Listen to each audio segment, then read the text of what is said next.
Jeff, we have the hottest new band in town with us today, Five for the Kill. We have Brian Hall and Brad Riales. Did I get that right? Yes, sir. Awesome. You almost screwed it up, though. I still stumble. Yeah. I'm a stutterer and a mumbler. You know how that works. You know how that works, Jeff. It's all good. Working with me for the last 2 years. But thanks for being here, guys. Thanks for having you. us. Yes. Glad to be here, man. We're excited to learn about how this all came to be because you guys are on the scene and it seems like it happened overnight, but we all know that's not always the case because there's tons of rehearsing and building of a band to lead up to that. So yeah. And you guys have original music, which is amazing, and that takes even more time to get right than learning covers. So we want to hear all about that. And I did check out your YouTube channel, which all the links for these guys in the band and the channel, YouTube channel, will be in the description. So your originals are great. Man, thank you. And we want to touch on all of that as well. But first, we'll start with Brian. So where are you from? Originally from Cleveland, Ohio. You started with him because he plays bass. Well, yeah, even though I thought Brad was the bass player. You're playing favorites. You play bass? I am the bass player, yeah. Awesome, I'm sorry. That's what I'm talking about, yeah. I wish I could wear a hat as cool as yours. I don't look good in hats at all. Thank you. That hat gets more attention than I do. So you said Cincinnati? Cleveland. What brought you way down here? Music. Music of all things. Okay. What year? Like how long you been down here? Moved to Nashville in 89 and got to Memphis in 90. Oh, wow. So you've been here a minute. So so you've known the Memphis scene back when it was hot and that's why we came here, yeah. Okay. See, me and Jeff get that story so often. You know, Memphis was the place to go, wasn't it? That's right. It was. It really was back in the day. A lot of bands getting out of here. Lord Tracy, Roxy Blue, Every Mother's Nightmare. I mean, it was a hot scene. And, of course, Nashville was not a good place to be if you were wanting to play rock. So yeah, now it is. You can do anything there now. There's all genres. It's all the same, there, yeah. But it's just so busy. There's just so much going on. Where Memphis has a much more hometown feel. Yeah, a little more laid back, I think. Yeah. Oh, for sure, and it's easier to kind of just get to know everybody. Where Nashville is just a melting pot. Yeah. You know. So, Brad, where are you from? Originally from Memphis, born and raised. South Memphis area, and been kind of all over the place, man. I moved to Arkansas for a little while, graduated in Marion, Arkansas, and moved back to Memphis, and just here recently moved to Olive Branch, Mississippi. So, tri-state, baby. That's cool. That's Jeff Ward's land. Yeah. Yeah, we're probably not far from one another. Yeah, and Brian lives in Hernando. Check it out. Yeah. All right, we're representing DeSoto County. DeSoto County dudes, man. Yeah. All right, well, then I'll go back to you, Brian. You know, were you always a bass player? Is that what you started with? No, started with guitar, like a lot of bass players. I did too. Learning to play guitar, and the friends that I moved down to Nashville with, they needed a bass player. So they said, "You're playing bass now." Yeah, that was my story in high school. My cousin had a band. They needed a bass player because he graduated. He was a little older. I was like, I know where I can get a guitar and an amp. Can I be in your band? He's like, sure. There you go. That's it. That's it. Well, if you want to be a busy musician, learn how to play bass. Yeah. Because you can't find bass players, but you can find every other position all over the place. Oh, yeah. Now, Brad, when I was plugging through your Facebook pages and trying to do some research and looking at pictures, one of the reasons why I thought you were the bass player, because you had a picture that is a wall of fucking bass guitars. Yeah. So I'm sure there was guitars mixed in there too, but I don't look at the guitars. I just look at the bass. But so you play both? I do. Yeah. I'm not that great at bass. I'll be honest with you. I'm very humbled by that. Yeah. I tried my hand at bass, and I mean, man, I can play drums. I can. Okay. I mean, but there's a line, you know. Oh, for sure. I stick to what I know the best, and then I stay with that. Yeah. I can play drums. I can play bass. I can, you know, I pretend to sing every now and again. So does that come into play with the original music, where you can kind of write and you hear drum parts? That's you right. hear where the bass line can go. 100%. Yeah. It's very beneficial because I can hear all those parts. Yeah. And to be able to explain, you know, or what's the word I'm looking for? Deliver. Force them to play. No, like this. Do it like this. It's the A sharp. Yeah. For instance, you know, we're in the middle of writing new material right now. We've probably got 4 or 5 songs that or about halfway here and there done. And so I'll say, hey, why don't you try this right here? Try this lick right here. And he takes it and does his own little thing with it. And, and I think that's how we gel really well. That's why. Yeah, he was on the drums yesterday. Yeah. I mean, so Taylor, showing apart. Yeah. He's our drummer. And I don't try to take any spotlight, any kind of shine away from anybody. But, when I've got a beat in my head for this riff, I say, hey man, let me jump on there real quick and I'll play a little. And then Taylor gets it right away, man. And then does his own thing with it. Right. So. And everybody in the band is like that. Yeah. Taylor being a drummer, but he hears these guitar parts. Yeah. So he doesn't play guitar. Nope. But he'll hears, vocalize them and I mean, structure wise, he hears chorus, verse. Hey, I think this riff needs to be the bridge, or hey, why don't you try this little and that's a great dynamic to have when everyone's accepting of the other ideas, and that's ultimately going to produce some good music. Absolutely, man. And we've written, let's see, probably 3 or 4 together as a band, and you can tell the difference. Yeah, because that's not easy. No, it's not. It's rare to have a group of guys that are willing to give and take. Absolutely. Yeah, it's definitely a good group of guys. Yeah. Well, so let's talk about this good group of guys. So yes, sir. We got obviously Brian and Brad. We got Jason Luckett. That's right. Yes. On vocals and rhythm guitar. Taylor Morris on drums, and Zach McCullough. That's right. On keys, guitar, and vocals. Is he related to Andy and Tracy? By any chance? I don't think so. Do you know that? I don't. Oh, Andy and Tracy, they're a married couple. They have a band called Roxy Love. So okay. So that's right. Wait a minute. We do know them. We know them. I don't think there's any relation there, but there, for some reason, I want to say that has been brought up before. Oh, sure. Yeah. Because those two they've been on the scene forever, and they're beloved people. They're really sweet. And everybody knows Zach, man. Everybody. Okay. Yeah. Oh, yeah. And I don't mean to be insensitive, but he is blind. That's right. Yeah. Right? Yes, sir. Is it full or is it shadowy? From my knowledge, he's 100% blind. He can kind of see, like if he walks into a room, he can tell if the lights are on or not. But other than that, that's it. That's it, man. And that's cool. You guys are his brothers, helping him load and get through everything. Yeah. That's all good for you guys. That's great, because I'm sure he enjoys playing. He does. That's all he does. His life. That's what he does. Okay. Yeah. So first off, how did you get the name? I know there's 5 of you. Are you guys angry? I mean, that's a good question. That's a very good question. So I'm not even really sure where to start. We're going to, I guess, try to keep it light on this situation, because I'm just going to come out and say it. We were rehearsing one day, and we were kind of all frustrated about the band names that we had come up with. 1,000 people had already had the name. So we were like, dadgum, what's original? What's also kind of sticks out? Like what can we do? And Taylor is the one that come up. He was just like, what about 5 for the Kill? And we all kind of looked at each other and like, okay, all right. I'm good with it. Yeah. So that sounds good to me, And it sticks out. And I love your logo. I love your art. Oh, it's great. Man. Yeah. We got a guy, Taylor, matter of fact, the drummer. He's got a friend of his. We call him DD. He does graphic design, and he designed that logo for us. That's great. It makes for a great Facebook profile pic. Yes, it sir. Just fits in just right. Do you guys have merch? We do. Yes, sir. Thanks to Steve. Thanks to Steve Owens. So let's talk Steve Owens.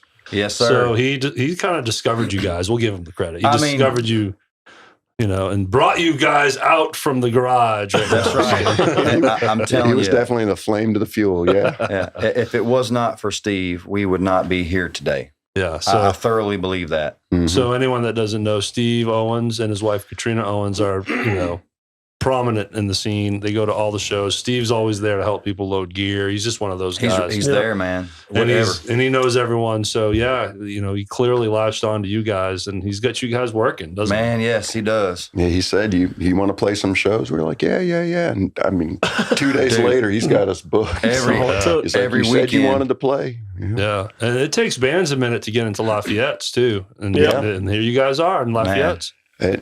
All these clubs. Neil's. Yep. I heard it was extremely hard to get into Neil's, and Sidecar wasn't that easy. I mean, we actually talked to them a couple of times and didn't want nothing to do with us. They don't know who you are, but Bastards. I know. When Steve walks in like a phoenix, Flicks back. rising from the ashes. But what- Flicks back to Cape, man, you know. And I'm sure you guys are starting to see this now. Once you have your foot in the door and these venues know who you are, it's no longer an issue. That's No. correct. Yeah. But you got to get that first show and create that first buzz. And Where then- was that first show? Sidecar. Sidecar, Which one? South Haven. South Haven. Yep. There you go, right up the street from us. Mhm. Right Yes, now. sir. Yeah. Played there several times. So that's great. How did it go? It was great. It was a good show. I'm not going to lie. You know, it was that was our first actual concert. I mean, we played little churches and VFW, and Legion, little Lions events. Club. So it wasn't your yeah. first gig. Not necessarily our Yeah. first gig, but that was It's our first real. first. I mean, that was our first real show, man. Sure. That's awesome. What was Yeah. the first show? The first show, golly, Reds? man. Was it Reds? Was it Reds? It was either Reds or the Lions Club. Reds. Is that down in Coldwater? That's Reds Mhm. Barbecue down in Yes. Coldwater, Mississippi. That's Open mic night? I know we went in a couple times. And Oh, there's a good chance that you were in that room with Tracy and Andy McCullough. They were. Oh yeah, they were there. They were They there. were there. They Mhm. they played.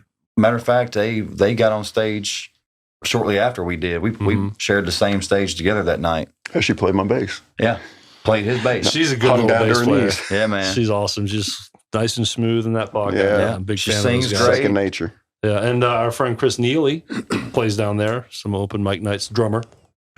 Chris Neely.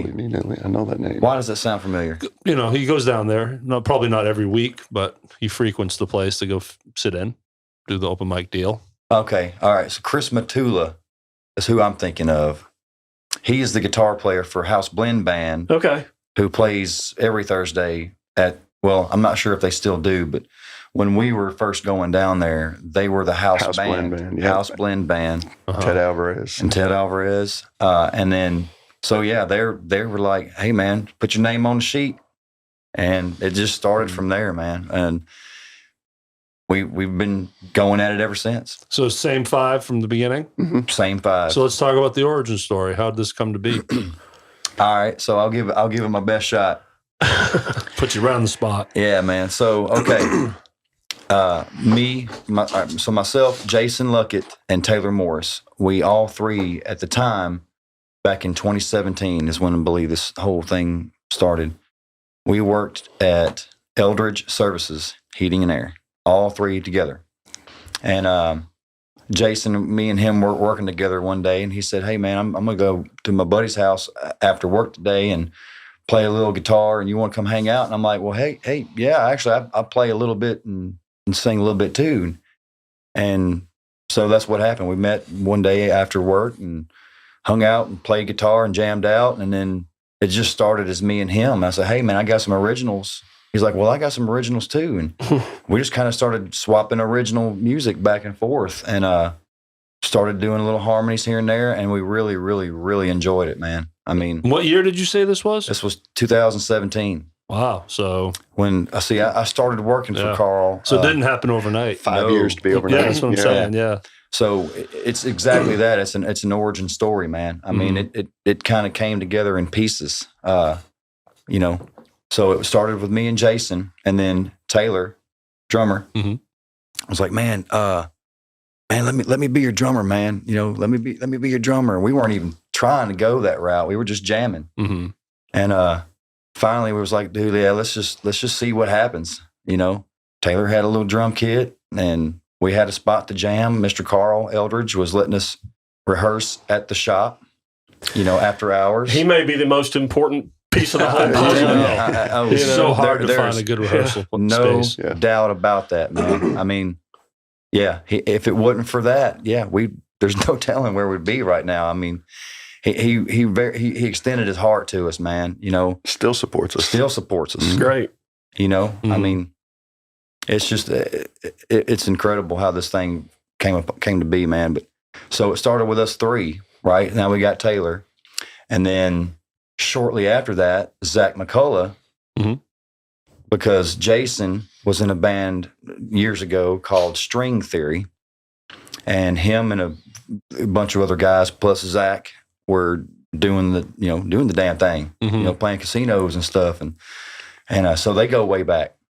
And then, so now Zach comes in. He's like, hey, I got a dude that plays keys and can sing harmonies, and bring him on in here, man. So we did. And we started doing some, actually, we weren't doing any cover tunes. We hadn't even started thinking about playing covers. We were just doing original music.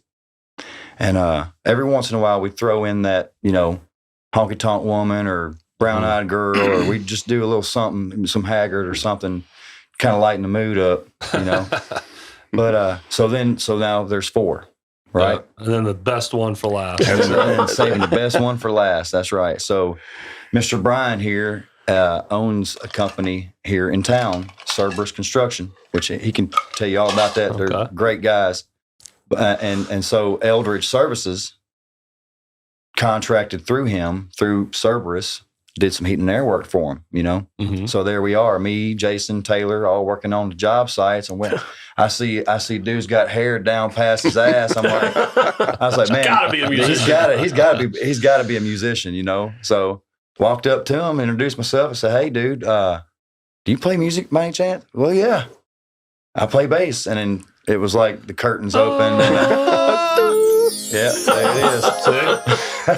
That's what I love. I love a good origin story like that. And then when it happens organically like that, it's beautiful. Fell into place. It really did. But it, like you said, man, it did not happen overnight. It took a solid two years, because when COVID hit, we hadn't even played a gig yet. We were still rehearsing and doing, so it wasn't a crucial thing. All these other bands that were out there playing clubs and jamming and really had to, what's the word I'm looking for? They had to basically chill out completely because of COVID. Yeah. Luckily for us, we weren't to that caliber yet and didn't affect us at all at that point in time. So, you guys were just hiding out, building it up. Just building it up, man. That's awesome. So right out of the gate, what I'm gathering is 5 for the Kill is original first. That's correct. And then, but now playing out, obviously, the drill. Got to do a lot of covers. So what was that like? Is that something you talked about? Like, hey, if we want to go play and make some money, we need to ramp up covers. What was that conversation like? That was pretty much the conversation. We need to make some fucking money, guys. You got to play 3 or 4 hours, and we just don't have that much material yet. So. Yeah, that's right. Don't have that much original stuff. But we did decide. You punch them in, though, right? We did. Yeah. Oh, yeah. We were going to play our originals, throw them out there, see how people feel about them. And luckily, we've had a good response with them. Your channel's great. You have, 5 songs on there? I believe there's only 4 up there now. Yeah, I scanned through them, and they're great. I mean, good, upbeat, riffy. Yes, sir. Now, Southern fried rock kind of feel. Yeah, where did you guys go to record those? That's a great question, because we've had a lot of people ask us that. So this particular outfit was in Memphis. They're called Station 8 Productions. What's his name? Nick. Yeah, was one guy, and Drew. Nick and Drew and Brent. Those 3 guys. I believe that was his name. Brent. Yeah. So those 3 guys. Actually, we found them through another. Okay, so Jason, let me back up and get this right. Jason stopped working for Eldridge, went to start working for another company, heat and air company.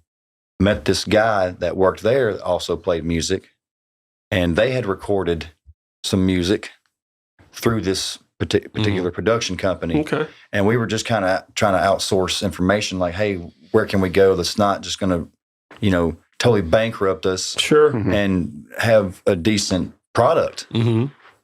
And this guy was like, man, why don't you check these guys out? And for they charged, I believe it was 300. I think, well, never mind. I think it was about $300 a song. Yeah, it was cheap. Yeah. It wasn't that bad. It's not bad. And a decent setup over there off of Summer Avenue in Memphis. That's right. And so good guys worked with us.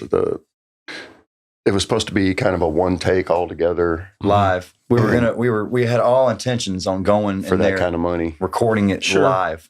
Mm-hmm. Just didn't happen, it was man. A train wreck. Really? It was terrible. What was that first inkling of this not working? About 3 seconds into the first song. Was it the click track? Click track wasn't working. It was, and also I'll be honest with you, I don't think, and I don't have any regrets going to these guys. They were absolutely phenomenal. I don't think, and I don't mean to badmouth anybody. I just don't think that they were set up at the time to do a live take recording. They had everybody kind of separated. Yeah. And in order to record live, I mean, no, I get for it. us, we have to have that connection, you know, looking at each other and anybody saying, does, you know, and it's a whole different art. So timing was off, you know, Sure. Everything just not, the vibe was not there. I mean, it just didn't jive. But they quickly, they realized it, and they're like, look, you know, same money, no problem. We're going to come out. We're going to track you one at a time, just like regular recording. Yeah. And went the extra mile for us. Yes, they did. To get it done. Well, that's great. And I can tell you, however much you guys rehearsed before you went in the studio, multiply that by about 20 to get good enough to go in and do it all live. Oh, yeah. That is a freaking process, man. Dude. And not just, it takes a lot to be able to do that. Yeah. So. And if you're going to be all in the same room, now you get live mics. Bleeding, you got amps bleeding the drums, vice versa. Engineering nightmare. Yeah, so they don't want to deal with that, you know. But so, did you record your 4 originals? I forgot. I have them listed here: Good Times, Bad Decisions, Terrible Lies, Slide It, and For You. That's correct. So that whole day was those 4. Yeah. So we did it in a weekend. 3 days. Was it 3 days? 1 to 3. May have been 3 days. Okay. First day we just kind of did the rough tracks. We realized that we weren't going to do it live. That took probably half the day getting everything set up. Sure. And once we realized that was not going to happen, we just basically did the scratch tracks that day, and then came back the next day, started laying down actual recordings. And then when it was all said and done, that last day we did the vocals, harmonies. And then they spent probably a week, maybe close to 2 weeks, just mixing and mastering, and this kind of took control of it, man. And then through a process of listening and communicating, saying, hey man, there's little things here, there's little things there, over the phone or via email, they mixed it greatly, man. And then there you go, now we got our product. Like I said, check out their channel, link in the description. And the mix is great. I mean, they are professional sounding songs, yes, sir, for sure. So when was this again? Remind me of when you did this. This was last year. We started recording, I believe it was January or February. It was cold. It was cold outside. Actually, it was January, because we were actually ready to release. February 14th was Valentine's Day, and we released For You. Oh, that's so sweet, guys. Yeah, man. That's so good times. I could tell you guys are sweethearts. Good Times, Bad Decisions should have been the song. I know, good right? going. I know, right? That deserves a laugh track. Well, you know, I tried to basically put my wife, the song For You I wrote for my wife.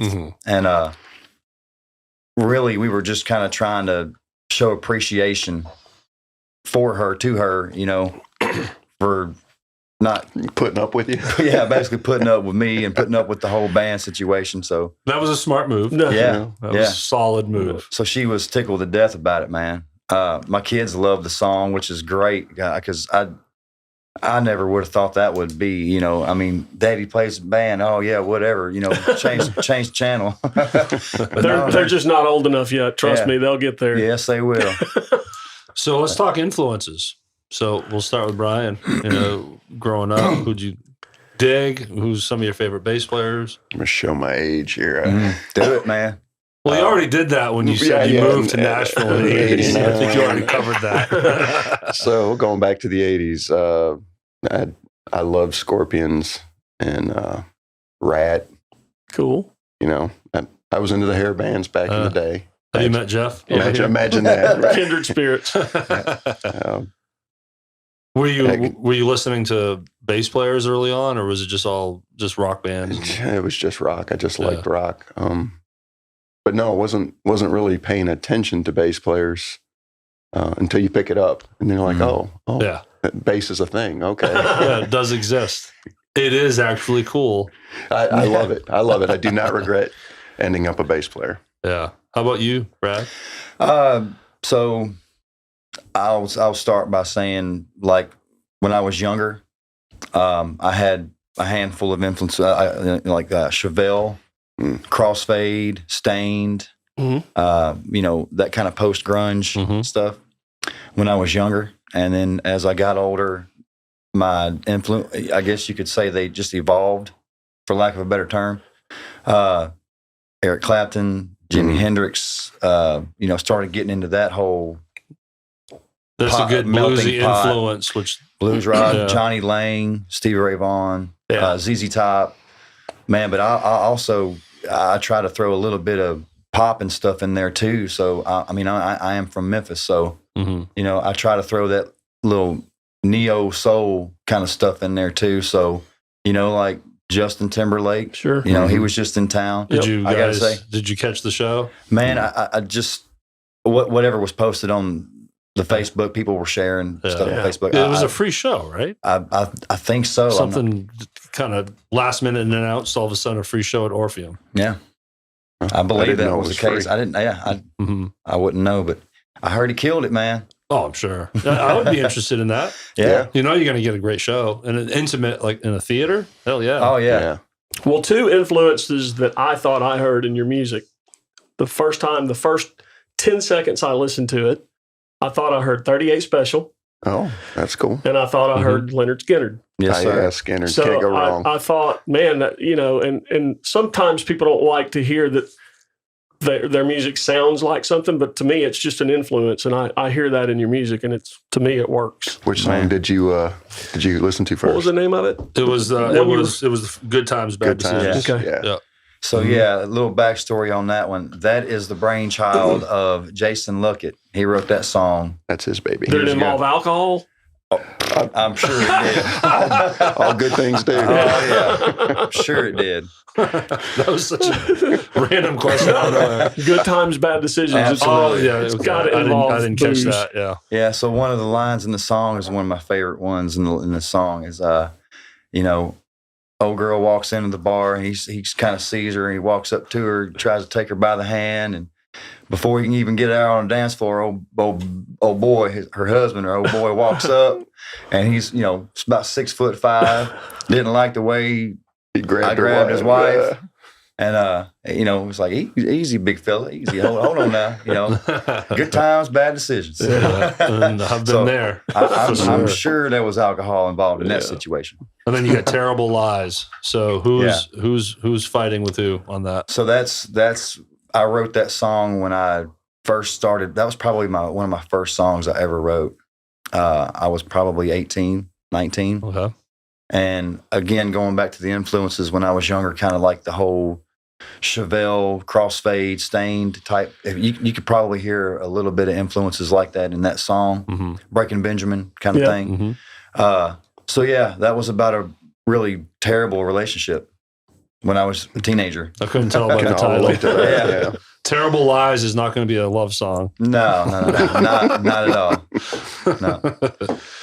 Got to have those, man. You got to have the good ones, and you got to have the hate songs. You got to have the love songs. You got to have the dance songs. So when you were listing off those, the post grunge bands, was Saliva in there? Absolutely. And I bring that up because you guys had a big show last year. We did November 25th. 25th. That sounds right. Yeah, Growlers. Yeah. Yep. And you shared the stage. Not you didn't back them up, but you guys were part of a bill with Josie Scott. That's right, man.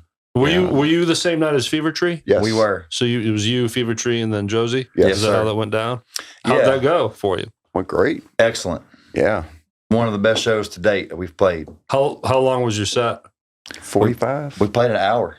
Was it an hour? I believe we played an hour. So did It you have could've to been an pepper in some covers in there, or no? So you have you have a full hour set of originals? Absolutely. Awesome.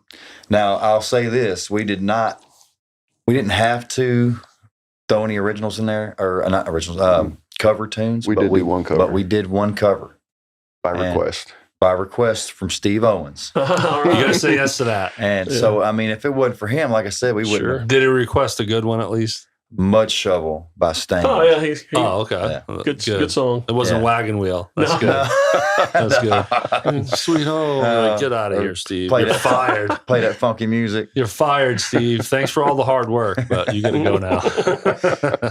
Yeah, it was. I'll say this, man. It was a great call. It was a super good call because everybody loved that song, man. So this is fascinating. Off mic, Jimmy Fulp came up because I'm wearing 6 Feet Thunder shirt. That's right. And you're working with Jimmy. So we just Yeah. found this out. So let's talk about Yeah, what's man. going on there. Yeah, so this is very exciting because me personally, you know, I haven't really known Jimmy. I haven't known much from Jimmy, but he's been in the scene a long, long time. He knows a lot of folks. I'm looking at pictures that you have on your wall over here, Mhm. the Fast Mothers and Fever Tree, and to my knowledge, they have been recorded by Jimmy. Yep. Jimmy Oh, Fulp. the Fast Mothers? The Fast He's- Mothers. I think And done Fever that. Tree as well. Fever Yeah. Tree as Fever well. Tree is just starting to work with them Mhm. now. Yeah, Jimmy's done every Fast Mothers album. that's correct. Yeah. Sounds great. Yeah, so Broken Snare Studios. That's- Shout out. Yeah, And to man. my buddy Jimmy. I love him very much. yes, Yeah. sir. That's his favorite wrestler. Between takes, if you guys will go downstairs and talk to Donna about wrestling, she'll love you forever. Awesome. Wrestling. Some If she- wrestling. If she's ever in conversation, you're like, man, I wish she would leave. Talk wrestling. She's out. She'll be gone. No, we love you, Donna. We love you too. So let's go back to the Yeah, working so with Jimmy. we are scheduled the 21st. That's today, right? It is. That is. So We're supposed to be in the studio now. we were supposed to actually. I think it's the 28th. I think we need. Yeah, I hope it's not today. Sorry, Jimmy, we didn't mean to steal your. I believe it's Thunder. the 28th. I believe. So we'll go see him the 28th, and we've already kind of had a formal meeting where we discussed what we wanted to do, and of course, time frame, pricing, and all that stuff. Mhm. And Sure. Mhm. but yeah, so Jimmy Fulp will be our next recording engineer Good to deal. do 4 more original songs for us. Yeah, he's deeply ingrained in the history of this city too. Moved down here, much like you guys did, or at least your story, Brian, where the band he was in at the time, Play Rough. Play rough. Mhm. Yeah. Yeah, awesome. And they were like, let's go to Memphis. Yeah, man. Yeah, and that's why they're here. So I'm grateful. Jimmy's a good wrestling buddy. We're wrestling fans, right, Jimmy? I got another one for him. What you gonna do? Sorry, I got to do it. Oh, you that's great. We told you we keep it loose in here. Yeah, man. We're a bunch Love of it. goofballs. So For sure.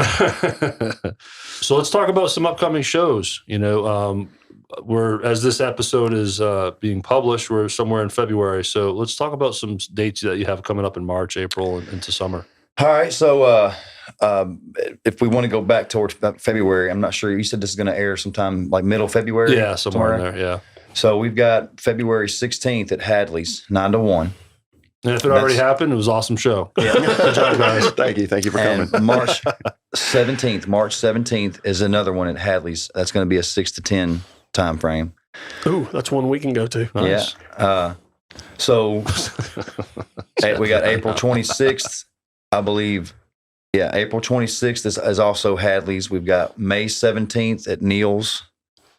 So right now, I think we're really kind of trying to, ease the throttle back on this thing a little bit. Sure. Like I said, Write and record. If Yeah. you let Yeah. Steve Owens take charge, you'll never get any rest. I'm telling you, So that way And- you can balance your time, just start writing more, and Write some recording more. that is When, correct. Do you guys want to talk about gear?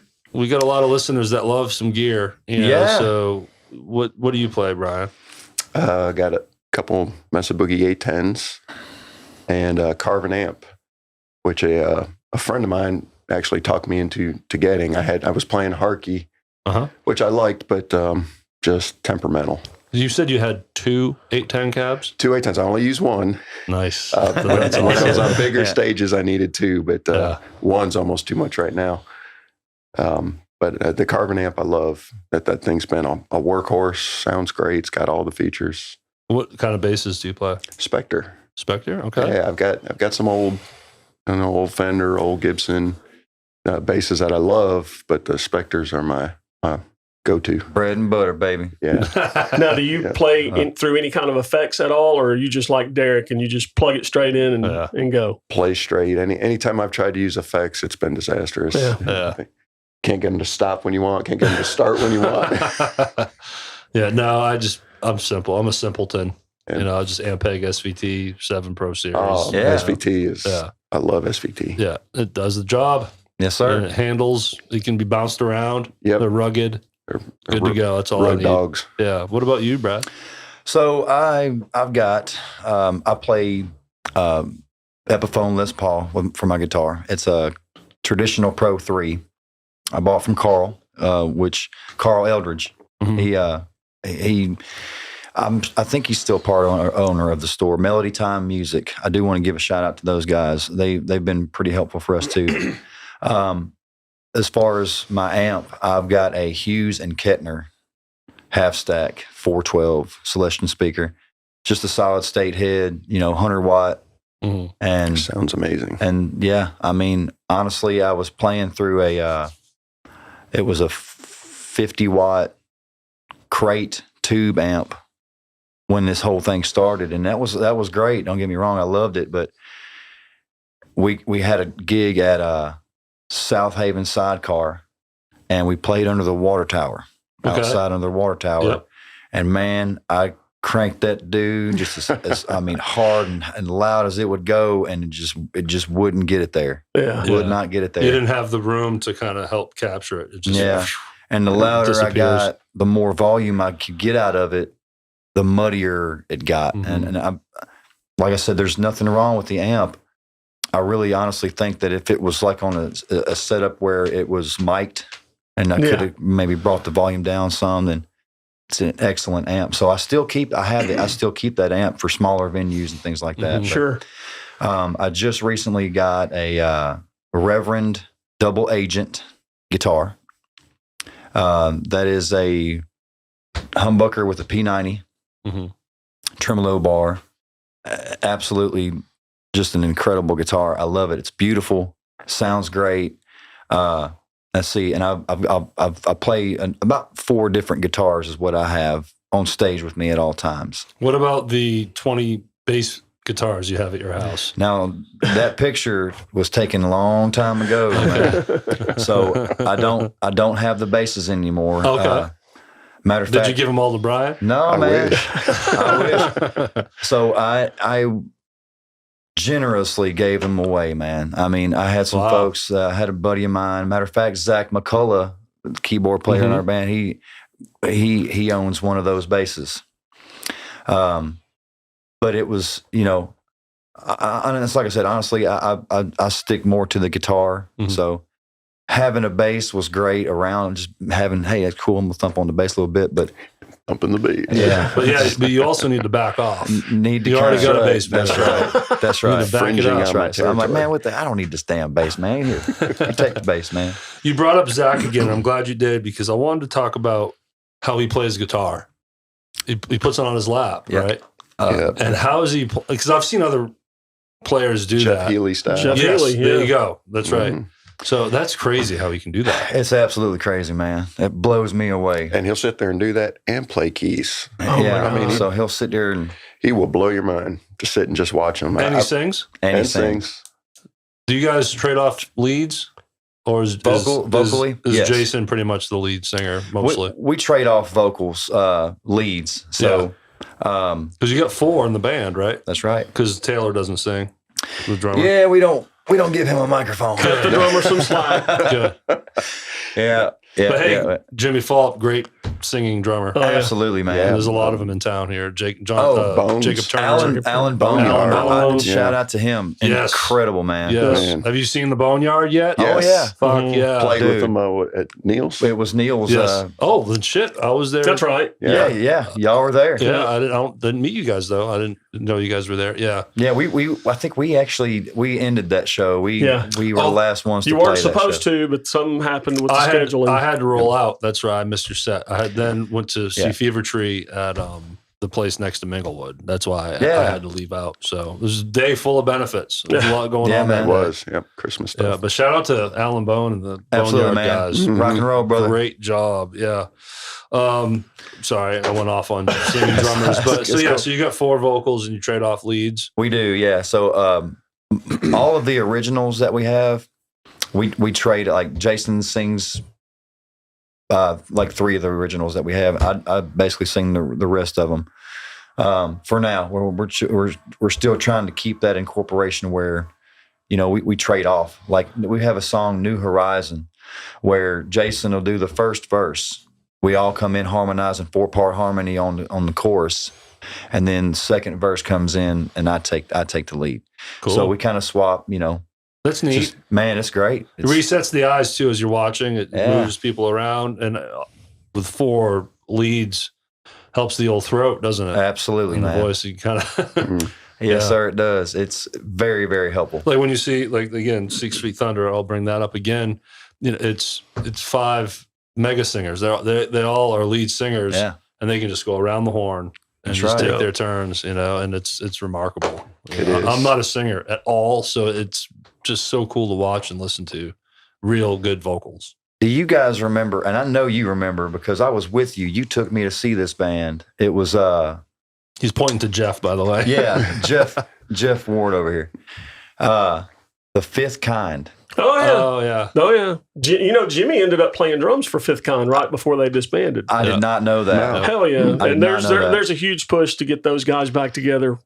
We're all working That's on it. that's what I heard, man. Yeah. And, dude, Corey Myers, Jeff Adams, John Roth. Who was the other one? Kerry Sean Bedour Roth. and Jimmy Falk, I'm And gonna before Jimmy, it was Pete. Pete Mandela. Pete Mandela. Yeah. I'm gonna they- say this, man. God bless your soul, brother. That was probably almost 10 years ago. Mhm. And I got to be honest with you, man. It was because of that band I wanted to do this again. I can believe it.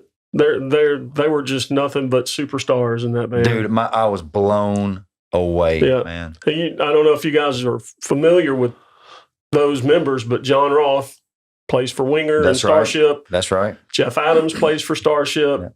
Corey Myers now plays for Tom Kiefer from Cinderella. Mhm. Yeah, man. So they're all superstars All- in their own right. Just an all-star Mhm. band, man. Yeah. Yeah, and then Jimmy, 6 Feet Thunder. yeah. No, you guys are awesome. I love all these bands, but Yeah, man. So because of that day, man, I got to say thank you for that. That was a Well, that's cool. eye-opening experience. They were a great band. They so you guys go way back then. yeah, well, yeah, Brad and that's I, we have a musical history together. It Yeah. wasn't very long, but we worked together for a little while. So and you had to just- fire his ass. Is Yeah, that he what it fired was? me, Right. kicked me to the curb. Man, no. But how'd y'all meet? I don't remember how the hell we met. You know what? I think it was Mark, the keyboard player. Remember? Okay, Mark Bates. Mark Bates. Okay. Do you remember him? Oh yeah, yeah, He played in Thump Daddy for a little while. yep. So we had a band, me, Mark, his son, and another guy named Austin. Okay. And we named the band Moonchild. Hmm.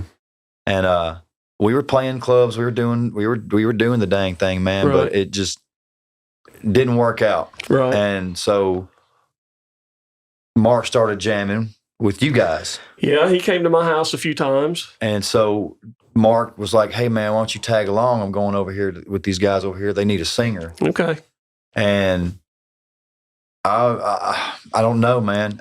I don't think I was the one you guys were looking for. I don't remember, man. I went one I remember time. we did a show. We did a couple of shows together with Big Luscious or Big Lucious. Big Luscious. Yeah, and he passed away, unfortunately. He had Yeah. diabetes and it took his life, unfortunately. that Rest in peace. Billy Ray Scott was his Okay. name. Big Luscious. Yeah. Big Luscious. That's a hell of a band name right there. Yeah, That's a great band name. Dude, you should have seen our logo. Have you ever seen the mud flaps on the back of a Mack truck? It's got the skinny lady all Yeah. laid out. Well, it was a big voluptuous woman. Oh, it was great, man. It's pretty Mud proud of Flap- band. Mud Flap Kings. Yeah. You know those guys? Yeah. Were they? Was he not? No, that was Truck Patch. I'm sorry. Oh, Truck Patch. Truck no. Patch Revival. Yeah. But do you know Chip Edelman and Chip Doty by chance? I've From heard- the Mud Flap Band? I do not know them personally. No. But so Truck Patch is Frank Caswell, right? Yes. Yeah.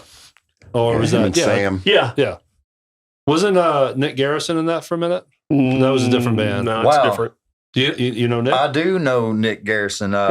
Me and Jeff played with him several years ago. If he sees this, I know you don't know me from Adam, man, but I follow you and check you out. You're an incredible singer, incredible musician. Soulful, very very soulful. country soulful, man. Nick is amazing. Derek and I did a stint with him and did some original music of his, and it was fun. We had a great time. With our buddy Jeff Cobble. Have you met Jeff Cobble yet? Yes. Yeah. Of course you have. He reminds me of an old Axl Rose, dude, man. That boy gets on down on that stage, man. I love him. He's got a lot of energy and hell of a guitar player. Yeah. No, he's great. We love him. Yep. He's in a band with Jeff again now. Yeah. Generation X. That's right. Yep. Gen X, man, what a band. Yeah, dude. Yeah, you can tell we gave up on trying to find a name that nobody else had used because there's like 5,000 Generation X bands out there, but I didn't care. I said, telling you, man. That just put Generation X Memphis. Yeah. There you go. There's your page right there. Yeah, so before we were Five for the Kill, we were actually Stoic was our band name. And it fit us really well. We thought it was great, but man, we tried to get stuff set up on the internet. 29 other bands. Yeah, about 30, 60, 11 bands. Yeah. Are there other Five for the Kill out there? No, we didn't find any. Trademark that thing. Yeah. Well, that was the reason why we went that route. I know a good guy that can help you with that. For real? Really good. Oh, for sure. Yeah. I have all my shit trademarked. Okay. Man, that would not be a bad idea. Yeah. His name is Ted Crowdis. You I don't know listen to Ted. this show, Ted? You know Ted Crowdis? I know Ted. No shit. Well, there you go. Yeah. Yep. He handled 5 marks for me for Mississippi and Tennessee. Okay. Now, Very cool. going national, that's like 20 grand Well, per mark. That might take a minute. ouch. Yeah. But no, when you go regional, when you break it down per state, it's not that awful. So I'll let y'all know off mic. Yeah, here, man. for Okay. sure. Very, very cool. Well, look, are we missing anything, guys? Before we head out of here, is there anything you want to talk about? Message to your band, how much you love them. Tell your Yeah, wives they're you all love right. them and appreciate it. Hey, I'm just glad to be here, man. Yeah, I thank you all for appreciate y'all having for us giving us and- the opportunity to do Man, this. yeah. Oh, Look forward to this for a long time. Excited to be part of the Memphis music family again. Absolutely. Yeah, Man. it's a good one. It's a strong one. Yeah, Yes, is. it It's a is, fun man. one. People like Steve Owens. We'll give Steve Owens another shout out. Yes, sir. Thanks for bringing these guys out. Thank you, man. Steve. Yeah, Thank you, Steve. and you guys are making waves for sure. It's obvious if you're flipping through Facebook and we follow your page. Yeah. It's just always something going on. So good for you guys. Congratulations. Man, Thank thank you. you so much. But all that hard work, people think, oh, these guys came out of nowhere, but no, you guys paid your dues and worked this Man. shit up. We rehearsed, man. Yeah. Like I said, probably 3 to 4 years. Yeah, that's a long time, Yeah, and man. keeping the same 5 guys into it. Yep. Yeah. Before Yeah. we even stepped out, Yeah. Well, it shows. So man, thank you. that's awesome. Let's do that. So, well, look, we do appreciate, especially the long drive from Hernando for Brad. I know, right? Thanks for making the He trek. picked me up on top of it. I didn't even have to drive. But well, good deal. Look, thanks for listening and watching. We do appreciate you. As we always say, the way you share our content, and hopefully you share the living shit out of these guys' posts. Yeah, man. Please, because helping this podcast helps the spotlight that shines on these people. So please share away. Visit therhythmsectionpod.com too while you're there. You can find all our channels there.